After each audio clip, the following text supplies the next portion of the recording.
Hello, welcome to this missionary mandate training video. My name is Ken Acha. I'm a member of faculty at the Missionary Training School. Today we're talking about planning your asking and receiving. You may probably already know that I prefer to use asking and receiving as opposed to fundraising because I think the ministry of giving and receiving is something that the Bible stresses, but fundraising is not a very biblical word for me. So this is the way I prefer to put fundraising, asking and receiving. Basically, this training will help anybody who is interested in raising funds, in asking and receiving to do work that God has called them to do in ministry. It could be at a nonprofit. It could be as a missionary that is serving overseas. It could be as a missionary serving on a home base or for any other purpose like that. In raising funds as a missionary, think of it as building a team. God created things in such a way that when we do missions work, we are not doing a solo kind of performance. It is a performance that we have to have certain people lined up on the same team with us.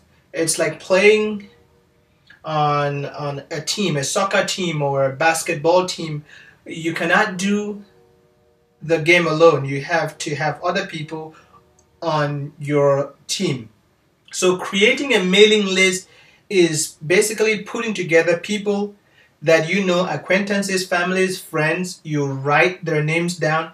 Usually people want to have up to from 50 to 200 names on their list, and we'll teach you how to work with this list and how to actually move on to ask and receive in a godly way to be able to do the work that God is calling you. When God calls a person to go do a particular thing, they're calling them to a leadership position in that area, but not to doing the work alone. In doing ministry work, you're going to need the people that you serve. For us at the Missionary Training School, we train missionaries to go serve orphans and share Christ as they do that. So orphans are a very important part of our team. Then there's our staff, the missionaries that work with us and our other non-missionary staff.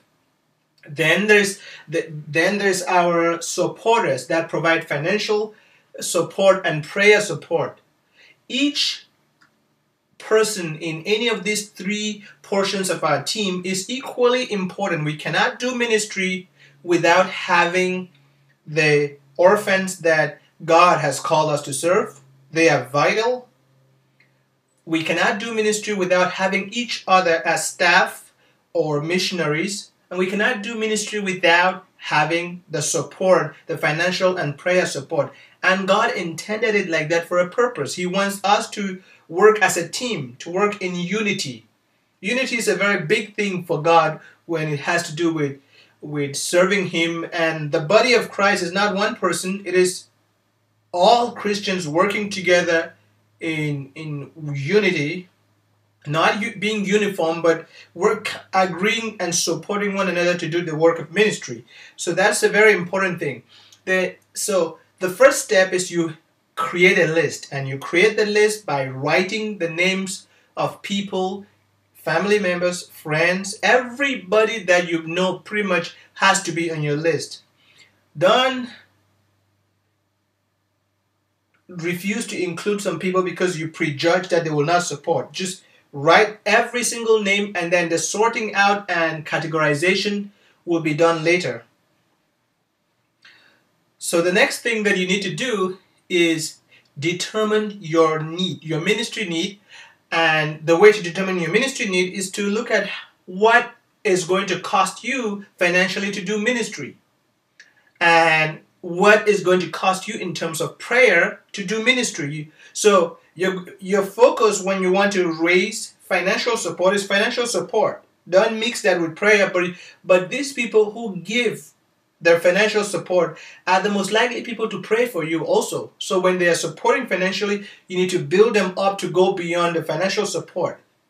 But most people, who wouldn't support you financially when they can, are not gonna spend the time praying for you. But there will be some that really would desire to support you financially, but they absolutely cannot, and they will be very good on your prayer team, and that will be something that you also consider doing. So you determine your need by calculating your ministry expenses. For us, for our missionary training program, people are going to need to put costs like their air ticket. They're going to need to put costs like their visa processing fee. They're going to need to put costs like their medical insurance. They're going to have to put costs such as going to get vaccinations that are needed. And they'll put other costs that they may need in the country. We provide food, accommodation, and some basic medical care while in the country, so the needs of our missionaries are less, but nonetheless, they will still need to raise funds like any other missionary organization. And the quantity, the amount will be less, and they will need to raise funds for their tuition, for the training program. So these things and other things that the person has, which are personal, which they'll discuss with us, will be listed, and we will approve every person's financial need before they start raising funds, so that we go through and see that the needs are genuine, and then they raise the funds in a way that there's tax deductible benefit for those that are giving. So determining your need, basically, you will go through a process that will help you. There's a book that we'll recommend called Funding Your Ministry by Scott Morton. That book will be used, and some of the things that I'm going to cover today are in that book, but this is to help you understand things a little better as you will probably be reading the book. The next step is to determine how many monthly and yearly donors you will need. So when you create a mailing list, then you determine your need, how much money you're going to need. Then you're going to determine how many people you will need to give monthly for you to get that amount that you need. That's when you already have the need known. For example, if your need for an entire year was going to be $10,000, this is just me picking a number. If it was then you will know that over the course of 12 months, you'll need people to donate. If it was monthly, it will be like $1,000 a month. But it's not going to be monthly, all of it, because some of the money needs to be raised up front. So it'll be made clear to you as you see, you know that your money for paying for an airplane ticket will need to be upfront. Your money for paying for a visa will need to be upfront. Your money for paying for a tuition, most of that will be upfront, because within the first 2 months, all of your tuition would have been paid. So a lot of it will be upfront, but you will still need some to use for the months that you're going to be there, and it will not be anywhere close to what you would need if you were not receiving free accommodation, free food, and free ministry expenses, and free basic medical care. Then the next thing is you identify your top prospects. Well, not everybody on your list is going to be the kind of person that you assess and know that this person is honestly passionate about the call that God has called me. There's going to be some people on your list that you're going to put them up there in terms of people who either have made clear to you that they're going to support you financially, or you know that they have the kind of heart that you have and they're going to support you. So you'll bring those together, because you're not going to pay the same amount of attention to everybody on your list. You can't. It's impossible, especially if you have a sizable list. You're going to treat and pay more attention to some people a little more than others, depending on their commitment to the ministry that you have. Then the next thing that I usually advise people would be to answer these 6 questions. Journalists usually use these 5 W's and 1 H, basically when they want to write a very complete and comprehensive story. They want to make sure if they're covering a news event, they don't forget anything. But this is very handy here because you want to ask yourself, who do you want to put on your list? You're going to want to know the who. You want to know what do you want them to contribute. You want to know what you want to know when you need to contact them. You want to know where you need to contact them. You want to know why you need to contact them. Because I want you guys to listen to one of the videos that I have in our series on fundraising that really teaches people about the motive for fundraising. That will be very helpful because the why is a very important question. God does not expect Christians to go around just gathering money without caring for people. You need to know that the motive is a love for the person you are asking to receive from. It's a ministry of asking, receiving, and giving. And it must be founded on love for the person, love for God, and love for the children that we're going to be serving. So you need to also ask the how question. How are you going to meet this person? So this is a very important part.